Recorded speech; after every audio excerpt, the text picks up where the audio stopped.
जब भी जमीन की रजिस्ट्री होती है तो उसके बाद होता है उसका म्यूटेशन। आज हम हाई कोर्ट के कुछ ऐसे फैसले की बात करेंगे जो आपके लिए जानना बेहद जरूरी है। किसके बीच में विवाद हुआ, उसका केस नंबर क्या है, उसके बारे में बताएंगे।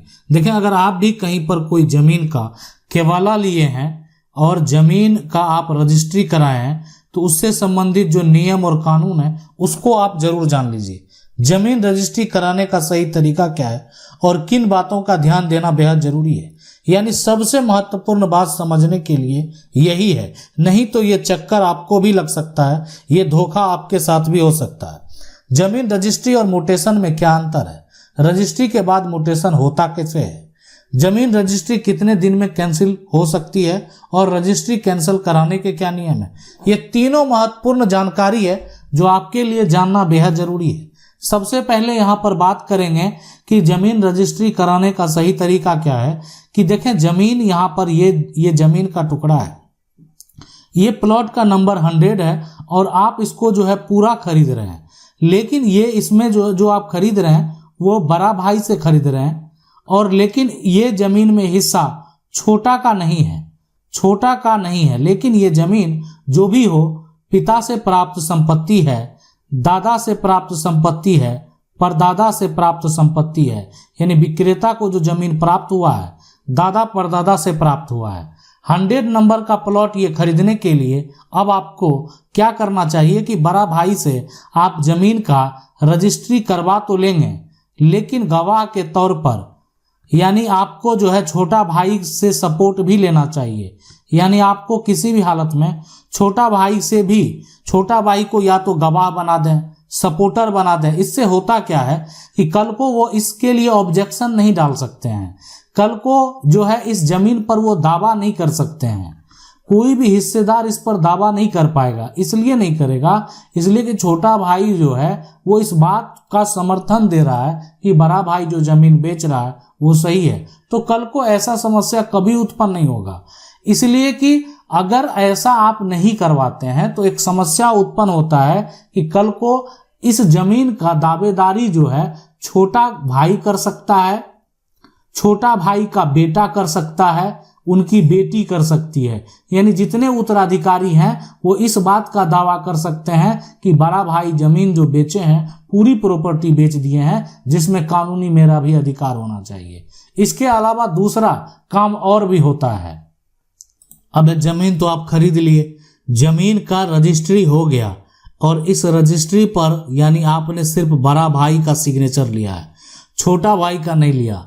तो देखें, जब आप क्या कराते हैं, दाखिल खारिज कराते हैं, तो दाखिल खारिज जो प्रक्रिया होता है कि अब आप अपने जमीन रजिस्ट्री का जो है टैक्स सरकार को देंगे और जमीन जो आप यूज करेंगे तो हर साल सरकार को टैक्स देंगे। म्यूटेशन बेहद जरूरी होता है। सरकार को चाहिए आपसे राजस्व, और राजस्व जो सरकार आपसे लेगी उसके लिए आप जो प्रॉपर्टी का खरीद बिक्री किए हैं तो खरीदने वाला को उसका दाखिल खारिज कराना होता है।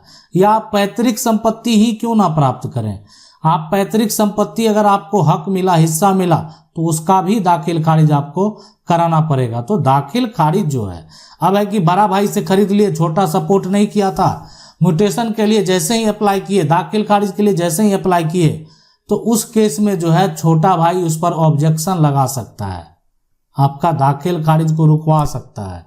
तो एक ये है यहाँ पर कि छोटा भाई का अधिकार जो ये कर सकता है, अगर आप जमीन खरीदने में इस बात का ध्यान नहीं देंगे कि छोटे भाई को गवाह बना लें, छोटे भाई को सपोर्टर बना लें, अगर वो भी जो है सिग्नेचर कर दिया उस दस्तावेज पर गवाह के रूप में, सपोर्टर के रूप में, तो ये समस्या उत्पन्न ही नहीं होगा। इसलिए छोटा खुद सपोर्ट कर ही रहा है, जब छोटा सपोर्ट कर ही रहा है तो ऑब्जेक्शन लगा ही नहीं सकता है। तो इसलिए म्यूटेशन जो है रजिस्ट्री के बाद जो है लगभग राज्य में अब ऑनलाइन अप्लाई होता है। अप्लाई होने के बाद ये चेक होता है, वेरीफाई होता है कि विक्रेता को जमीन बेचने का अधिकार था या नहीं था। अगर विक्रेता को जमीन बेचने का अधिकार था तो उस केस में यहाँ पर विक्रेता के नाम से अगर जमीन का जो जमाबंदी है वो कायम है, जमीन का म्यूटेशन विक्रेता के नाम से अगर कायम है, तो अब उसका नाम को हटाकर जो है नए क्रेता का नाम को दर्ज कर दिया जाएगा। ये प्रक्रिया जो है अब होने वाला है। तीसरा जो यहाँ पर कंडीशन है, जमीन रजिस्ट्री कितने दिन में कैंसिल हो सकती है और रजिस्ट्री कैंसिल कराने के क्या नियम है, तो हम आपको बता दें कि जमीन रजिस्ट्री देखें कम से कम जो है 3 साल के अंदर आपको कैंसिलेशन का दावा करना चाहिए। अब आपके मन में सवाल होगा कि क्या 3 साल के बाद जमीन रजिस्ट्री कैंसिल नहीं करा सकते हैं? बिल्कुल करा सकते हैं, लेकिन यहाँ पर फिर टर्म और कंडीशन बदल जाते हैं। अब समस्या देखें, जमीन अगर मान लेते हैं भाई ने भाई का जमीन बेचा, तो अब भाई 3 साल तक इंतजार तो नहीं करता रहेगा। अगर पता चल गया तो आप जो है एक तरह से दावा कर सकते हैं, और अगर आपको आपत्ति है तो आप सिविल कोर्ट में जो है याचिका दायर करके, सिविल कोर्ट में केस फाइल करके आप इस जमीन का जो रजिस्ट्री हुआ है, जो आपको आपत्ति है, आपको लगता है कि गलत तरीके से हो गया है, उसको कैंसिल करवा सकते हैं, उसको रद्द करवा सकते हैं। तो जमीन रजिस्ट्री कैंसिलेशन का प्रक्रिया इस तरीके से जो है किया जा सकता है। आप इस तरीके से फॉलो कर सकते हैं और जमीन का रजिस्ट्री जो है वो कैंसिल करा सकते हैं। अब हम आपके बीच जो लाएंगे हाई कोर्ट का कुछ ऐसा ऐतिहासिक फैसला जो आपके जमीन के दाखिल खारिज से जुड़ा हुआ है, आपके जमीन के रजिस्ट्री से जुड़ा हुआ है, आपके जमीन का म्यूटेशन से जुड़ा हुआ है। तो देखें, सबसे पहला जो फैसला है, सबसे पहला जजमेंट की अगर बात करें यहाँ पर, वो जजमेंट है और ये है पटना हाई कोर्ट का। यानी अगर आप बिहार से हैं या कहीं से भी हैं आप, ये पटना हाई कोर्ट का ये फैसला है। अब ये बीच में विवाद जो हुआ, किसके बीच में विवाद हुआ, तो वो विवाद हुआ यहाँ पर महावीर राय और बनाम जो है बनाम बिहार सरकार। अब ये समस्या क्यों उत्पन्न हुआ, यानी महावीर राय और बनाम बिहार सरकार का समस्या विवाद बिहार सरकार से हो गया, और इसलिए विवाद हुआ। देखें, अधिकारी के द्वारा बिना दस्तावेज देखे हुए एक भाई का जो है जमीन का जमाबंदी बना दिया गया। यानी आप कह सकते हैं जमीन का जो दाखिल खारिज किया गया वो बिना कागजात को यहाँ पर देखे हुए किया गया।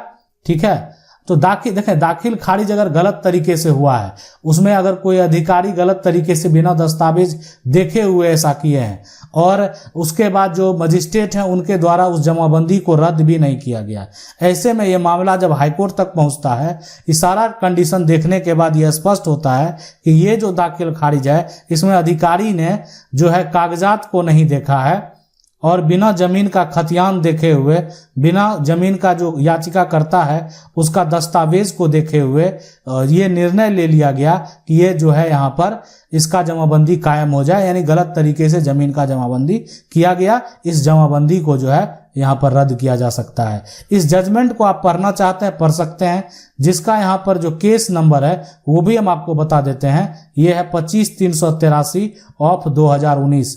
ये जो है एक तरह से जजमेंट को आप जाकर स्टडी सर्च करके निकाल सकते हैं और पढ़ भी सकते हैं।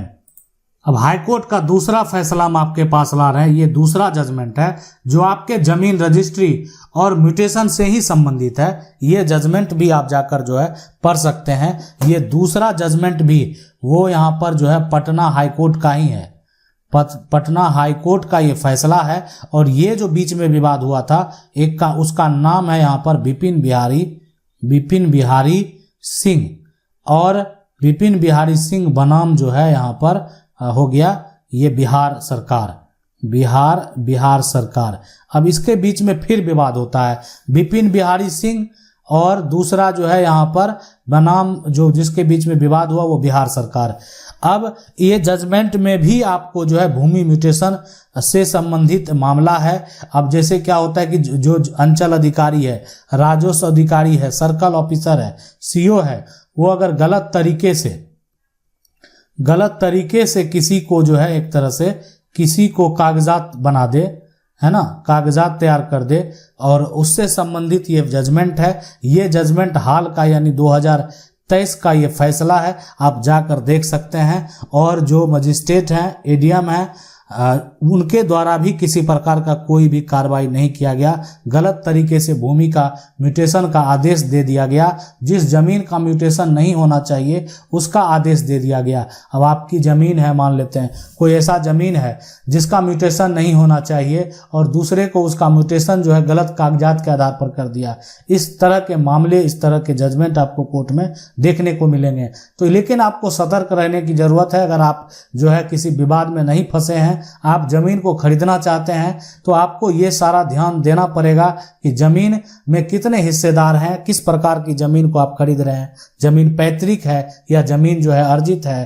पैतृक जमीन है तो उस पर किसी प्रकार का विवाद तो नहीं है, और कितने हिस्सेदार हैं, उस हिस्सेदार में किसका सपोर्ट बेहद जरूरी है। इन सभी चीजों का जो ध्यान अगर आप रखते हैं तो आपको भविष्य में किसी प्रकार का कोई समस्या उत्पन्न नहीं होगा। आशा करते हैं वीडियो अच्छा लगा होगा। वीडियो को लाइक जरूर कर दें। चैनल को पहली बार देख रहे हैं, सब्सक्राइब करके जो बेल आइकन है उसको जरूर दबा लें। मिलते हैं अगले वीडियो में, तब तक के लिए जय हिंद।